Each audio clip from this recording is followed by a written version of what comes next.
Aros was created by the curiosity and intrigue of one's soul. It was this very notion of having a soul that would prompt even the most skeptical of skeptics to research it. That skeptical in question was named Arcus. Arcus was indeed a very skeptical and mistrusting person. He had a lot of confidence in himself, but lacked confidence in a lot of the world around him. For him, it would take the visual learning of something for it to be truth to him, and truth was all that Arcus cared about. However, there comes in everyone's life when their own being is put to question. The question that constantly plagued Arcus's mind would be what pushes him to learn more about himself. He decided to look not only on the surface level of his being, but to go as far as looking deeper within oneself. That meant that he would delve into the inky depths of his insides and look at all of the things one would naturally be afraid to look at. Personality, judgment of character, flaws, both negative and positive characteristics. What his strengths were as well as his weaknesses. What drove him to be who and what he was. What were his goals and dreams? Did he even dream? All of this was in question when Arcus would lock himself inside the room of his chosen tavern.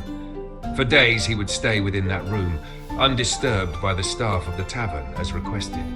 He paid a hefty amount of gold to keep the room for himself and stay at the tavern for as long as he desired. All this for the intricate study of his own soul. For days on end, Arcus would run himself in circles with questions that seemed to raise even more questions, plummeting him into an infuriating spiral. To battle the headache-inducing study, Arcus would begin to binge drink various alcohols, all within respect of the other patrons that had come there for such drinks. Although he was not a drinker of such, Arcus deemed it necessary to keep him focused and balanced between insanity and delirium. At least with the alcohol, he knew what he was getting himself into. Through it all, Arcus began to question his actions. Why did he feel the need to do this study of his own soul to begin with? What was it that he was looking for? What answers was attempting to find? And if it was answer he was looking for, why did he not just commune with the gods themselves?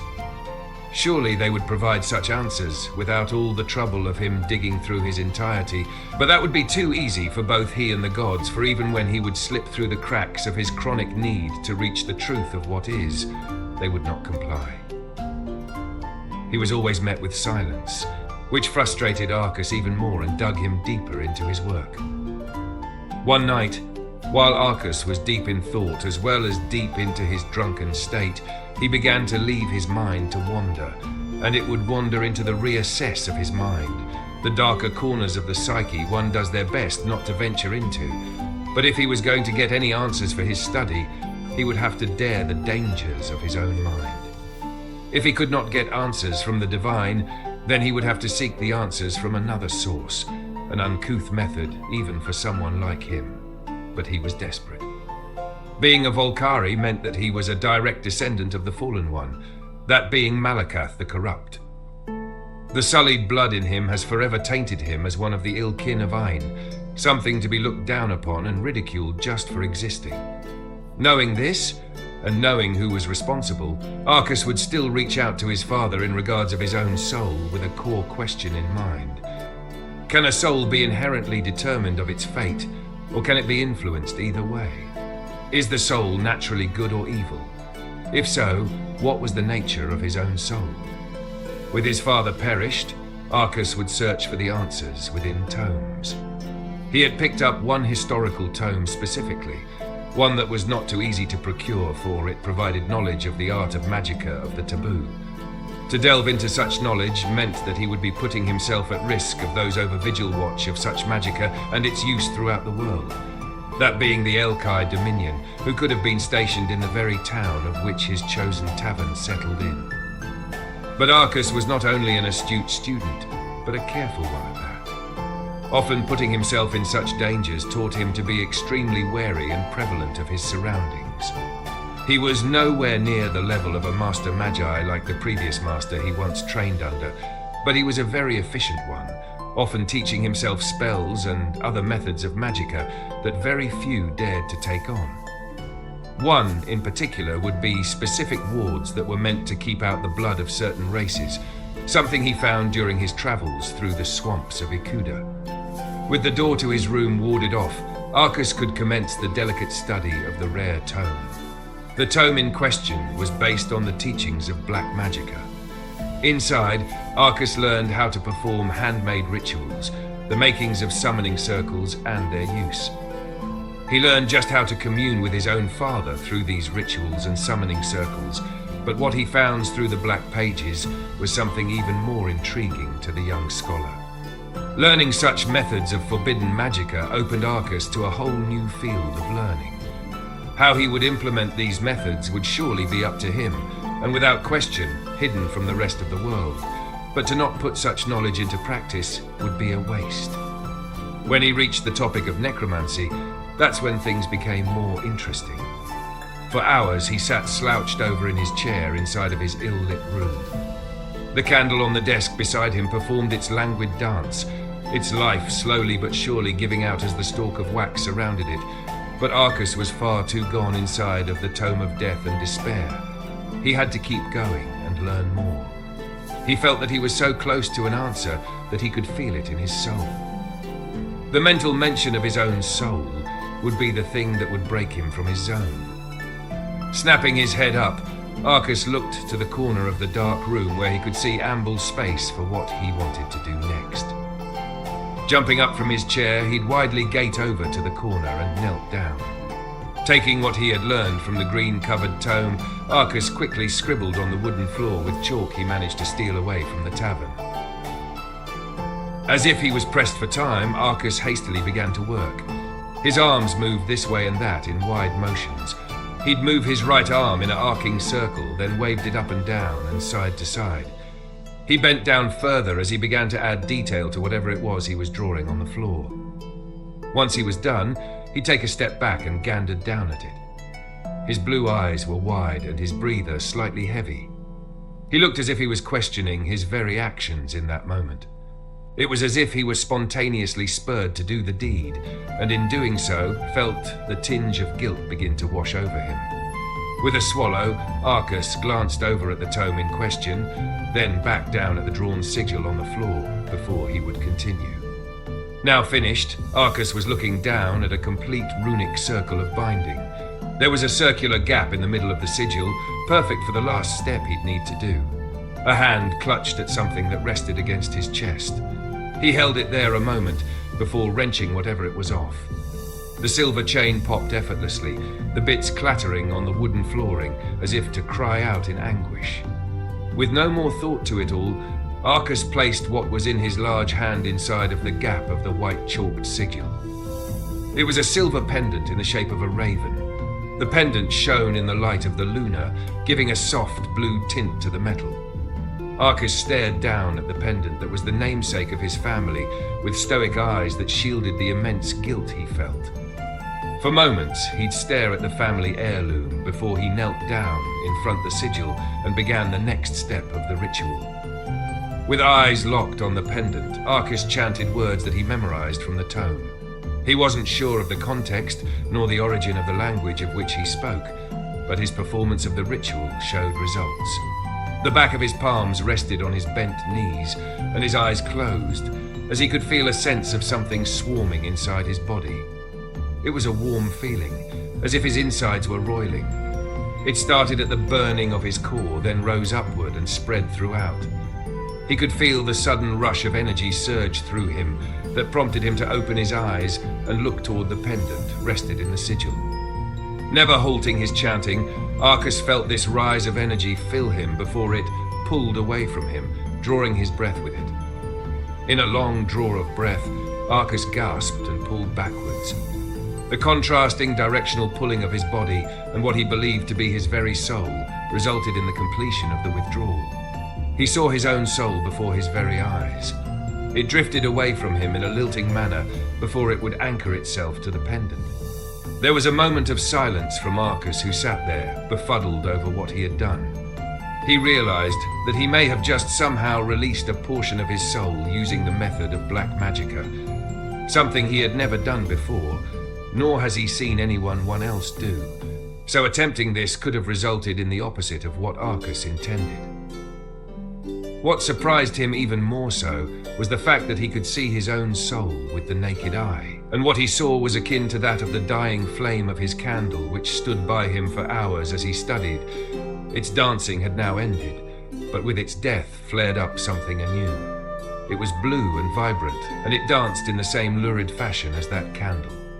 Arcus was bewitched by the sight, the blue flame flickering in his bleary eyes. It was like nothing the astute scholar had ever seen before, and it left him speechless. He felt a lump in his throat and a hardening in his chest. He clutched at the same spot where his family heirloom belonged and bit back tears. He did not know why he felt relief, but those streams of tears stained his cheek for the first time in years. For days, Arcus sat before the sigil, watching that dancing image of his soul, his mind filled with wonder and amazement. He could not explain the emotion he felt as he'd remain a consensual audience to such beauty. He did not eat, nor did he sleep. He was fully consumed by what he saw and was aware of it. It was like a child in awe of something unlike a simple toy. A child who understood the concept of beauty and not to destroy nor touch such beauty.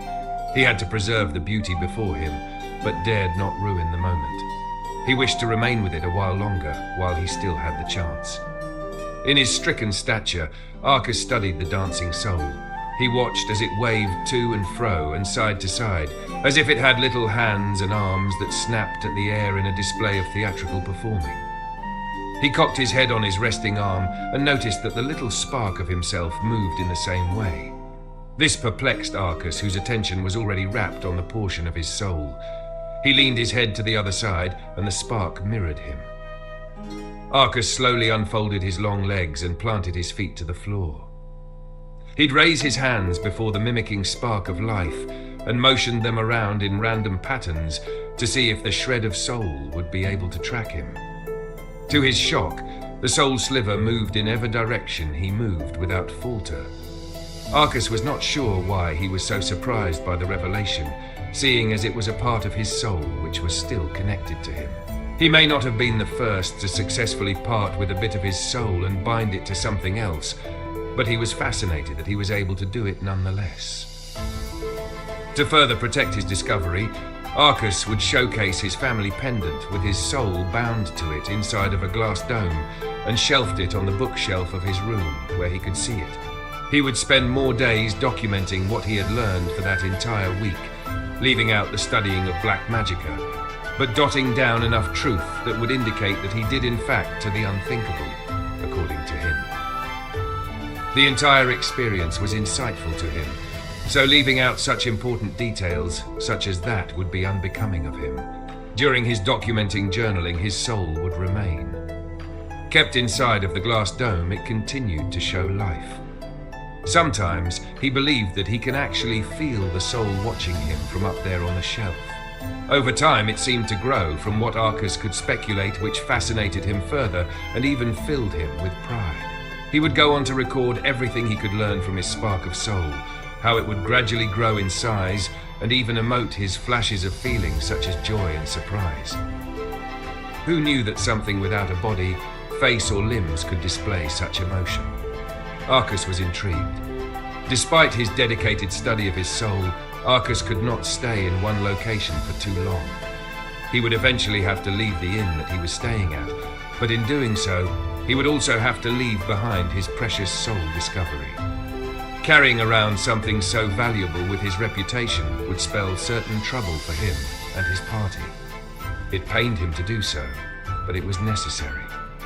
He would continue to pay the tavern for their generous hospitality during his month of stay, as well as private rental of the room to house his spark of a soul, so long as they kept out of the room. For a month, the sliver of Arcus's soul remained inside of the glass dome, alone in that room. Though it was alive, it no longer flourished. Without the source of its development, the soul spark no longer grew, but sustained its size.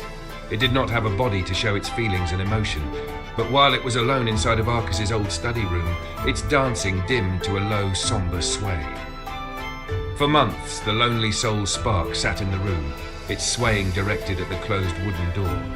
It seemed to be calling out to its body, hoping that one day he would come back.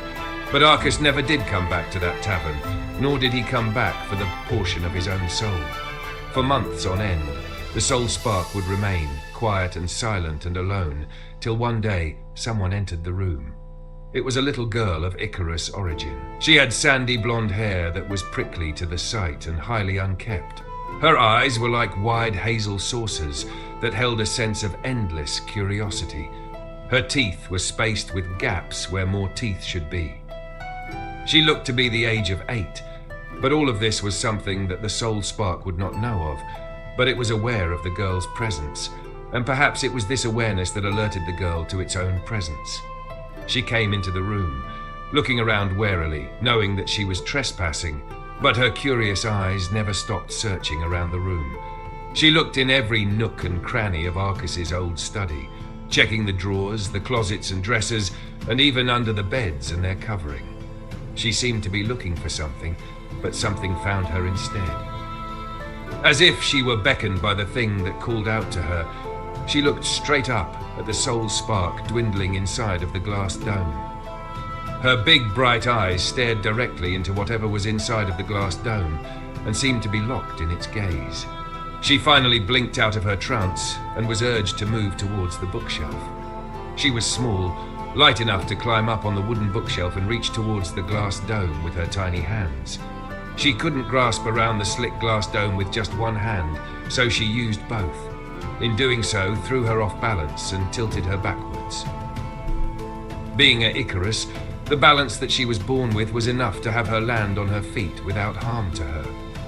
She stumbled back a few steps and recollected herself. Once she was steady, she looked at what she was so drawn to. The glass dome was not so big, but she did have to hold it with 2 hands. It was wide and not so tall, much like a cap covering. The bottom of the dome was closed off with heavy metal. Inside was what the girl was really interested in. Once she had a good look, she could make out what was a silver pendant inside. Seeing this somehow made the girl's eyes brighter and bigger. She observed the dome, turning it over in her hands and skewing her head side to side. She attempted to open the dome to get at the pendant, but couldn't find a way in. Just as she was about to give up, she noticed something moving inside. There was color to the silver pendant that didn't seem to belong with it. The brightly colored light grew bigger and brighter until it was completely encasing the pendant in its glow. The girl gasped and dropped the glass dome, breaking the glass in her surprise. The shatter caused the Icarus to jump back, startled. She quickly looked about and made a run for the door, but before she could make her escape out of the room, she glanced back at the silver pendant and the strange glow around it. Her logical senses were overwritten by her natural curiosity, which prompted her to move towards the broken glass dome. As she neared the glowing pendant, whatever surrounded it seemed to reach out to her. She paused at seeing this and withdrew her hand in fright. Even when everything in her little body screamed at her to flee, the little Icarus could not, for she was captivated by this strange glowing light. It was like Ashura, bright and warm looking, but she could see right through it, and it seemed to react to her, unlike Ashur, and it was blue. She felt no heat from this strange flame, and it did not get snuffed out despite its dome being dropped and broken. All of this came to the little girl as being strange, even for her age. The little Icarus girl licked her lips and reached out towards the pendant once more, her eyes watching as the blue glow would do the same. She did not ail this time, however, and took the pendant in her hand. She felt no burn, nor did she no longer feel fear towards the strange glow, but something else entirely. It was as if her entire being was suddenly engulfed in warmth. She smiled brightly, looking down at the flickering flame that had now grown in size, large enough to fill her cupped palms. With a wide, gleeful smile, the girl closed her hands around the pendant and held it close to her chest before dashing out of the room. Once she was sure that no one could see her, she opened her palms again to look at the pendant. The glowing blue flame was still the same size of her hands. It seemed to be looking up at her. "You're mine now," the girl exclaimed, the wide-toothed smile on her face still prevalent.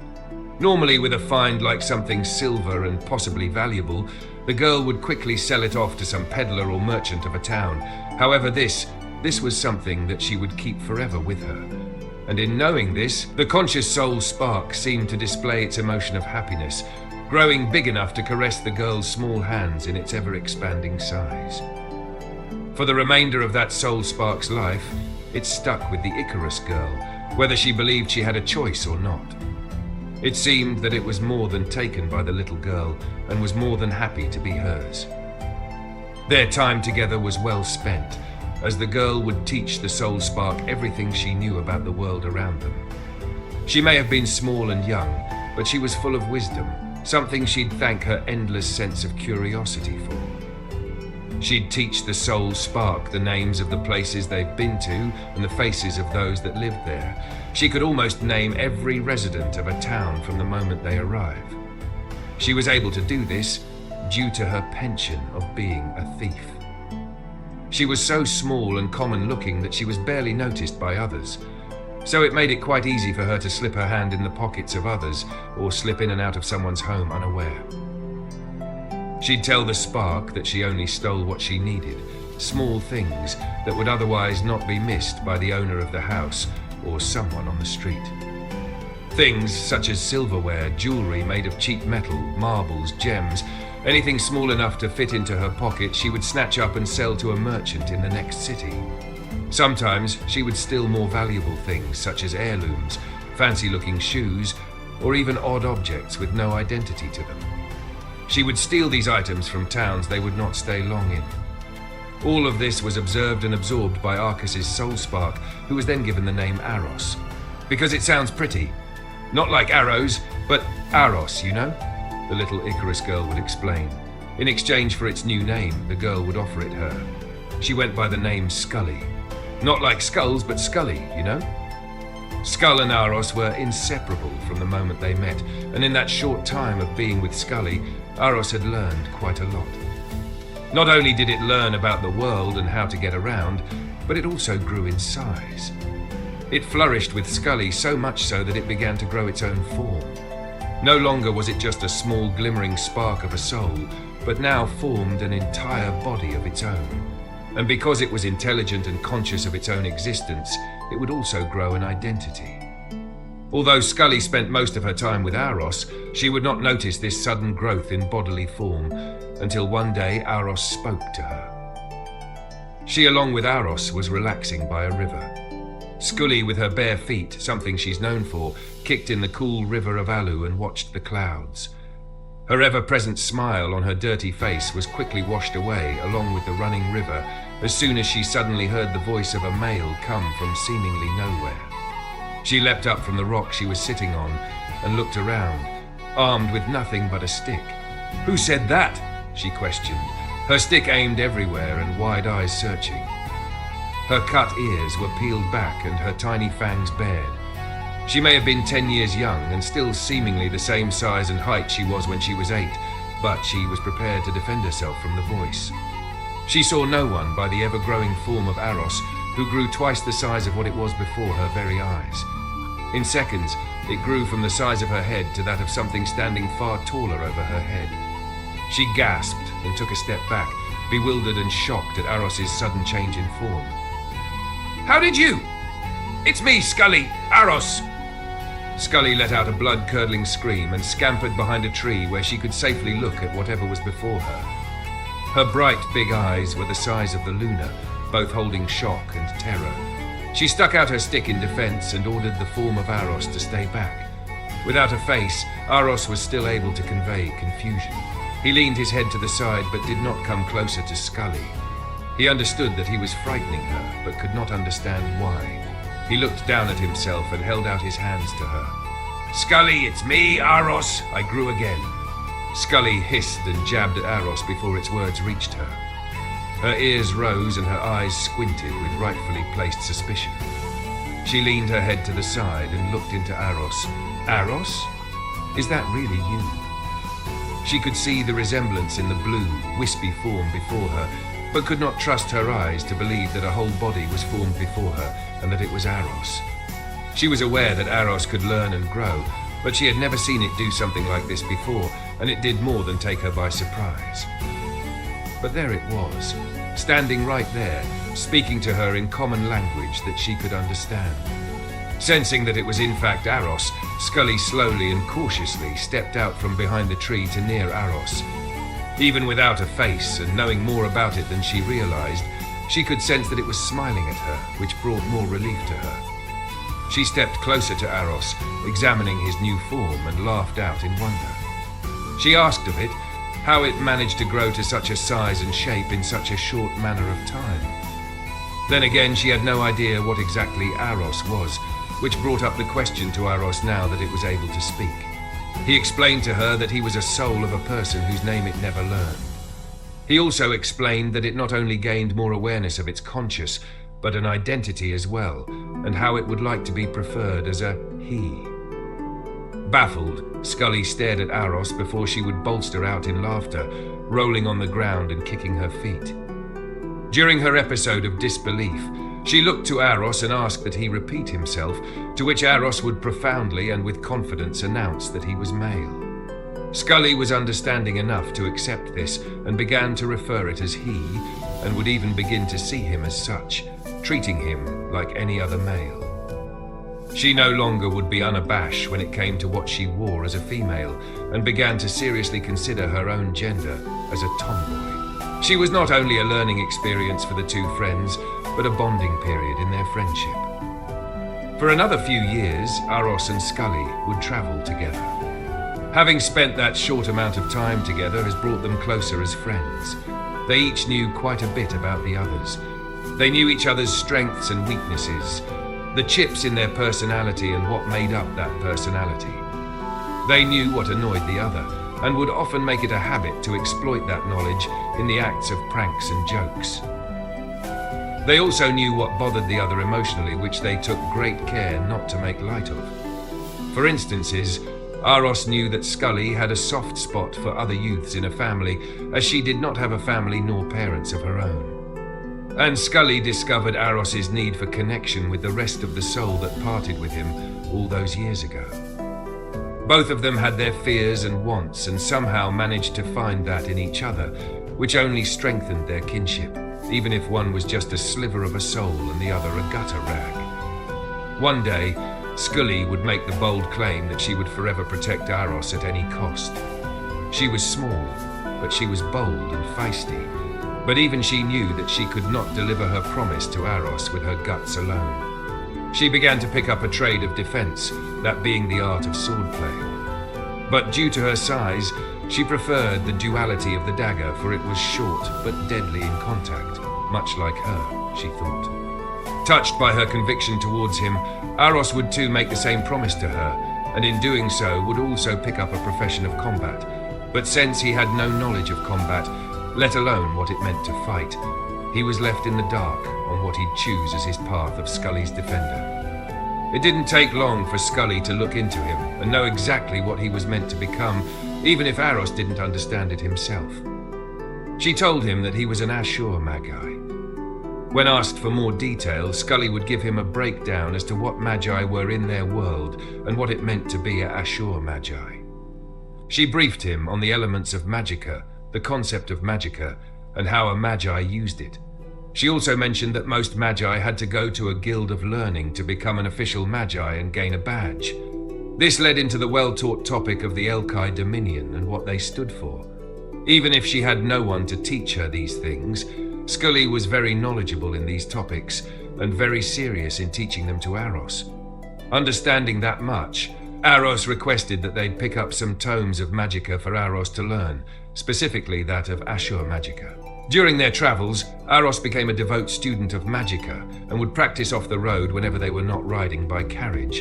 In the daytime, he was in the books, and by night was hurling bolts of fire at the trunks of trees while Scully remained on watch. Once he felt that he was ready, Aros brought up his thoughts on becoming a licensed Magi and entering a guild. He did not register the worried look on Scully's face until it was brought up during a pit stop along their way to a town. She confessed that she did not trust the notion of him joining any guild out that she worried for his safety. Aros surmised that she had these feelings for quite some time and would not look at it as an attack on his growth, but rather consideration for his well-being, which was enough for him to agree not to join any guild further. That together he and Scully would find another way to keep each other safe and unaware of the Elkai Dominion, who would surely try to crack down on them if they were to ever suspect him of being an unlicensed magi. A month later into their journey, they met a paladin. This paladin was unlike any other paladin, for he was a Draken. Draken were not commonly known throughout Ain and considered a rare race of dragon, so to meet a Draken who happened to be a paladin was nothing short of a pleasant surprise for the two. He was named Warwick, and he proclaimed himself a devotee of the divine and protector of the light and all that is good. The mention of protector spoke to Aros, who wanted to learn more about Warwick. Warwick told his story of how and why he became a warrior of the light, how he wanted to save his kin of the corruption that riddled their souls. He would go on to tell that he was also a member of the guild known as the Order of the Red Flame, and how he was working towards becoming an official member of the guild. He was out on a mission to complete the last step of his degree and gain his badge of membership. The quest was easy, finding it proved to be difficult, even for the Draken himself. For months he had been tracking his quarry with to no avail, and began to feel like a failure, not only to himself but his kind as well. Hearing him out, both Aros and Scully agreed to help Warwick find his target to complete his quest and dream to become an official member of the Red Flame. Warwick was so thankful to Aros and Scully that he would devote his time and effort in helping them in any way that he could. That involved the guarding of Aros as he practiced his magicka and teaching Scully the art of the blade and how to be efficient in combat. As they promised, Aros and Scully helped Warwick track down his target. It was to be a beast of immense strength and size, formidable enough to crush towns and slay the lives of the guards sworn to the town. It was a menace that needed to be put down, and Warwick did not rest until he found his prey. Together, the trio slayed the beast and feasted on its meat for good measure. Once that was all said and done, Warwick was able to return to his guild with a head held high. But in the throes of their hunt, Warwick had already found himself, and it was with Aros and Scully. Surprised, but not against his wishes, Aros and Scully agreed to take Warwick along on their travels.